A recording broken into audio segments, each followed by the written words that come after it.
একটি শহরে জনসংখ্যা 315,780 যদি তার 1/5 প্রাপ্তবয়স্ক মহিলা ও হাফ অংশ প্রাপ্তবয়স্ক পুরুষ হয়, তাহলে শহরে কতজন অপ্রাপ্তবয়স্ক শিশু রয়েছে? উত্তর: ধরি শহরের মোট জনসংখ্যা ইজিক্যাল টু 1 অংশ, তাহলে মোট প্রাপ্তবয়স্ক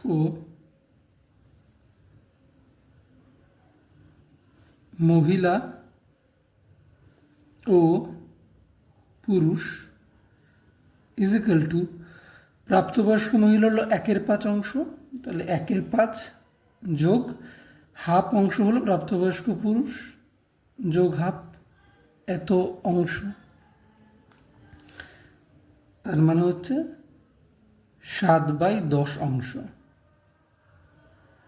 তাহলে এই 1 থেকে 7/10 বাদ দিলেই অপ্রাপ্তবয়স্ক শিশুর অংশ কতটা সেটা পেয়ে যাব। সুতরাং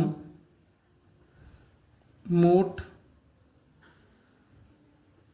অপ্রাপ্তবয়স্ক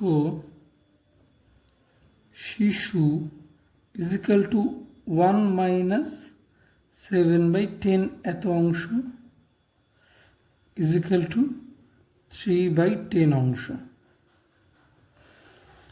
এইবারে মোট জনসংখ্যা কিন্তু এখানে বলে দিয়েছে, তাহলে এর 3/10 অংশ অর্থাৎ এর সঙ্গে 3/10 গুণ করলে যেটা পাওয়া যাবে সেটাই হলো মোট অপ্রাপ্তবয়স্ক শিশু।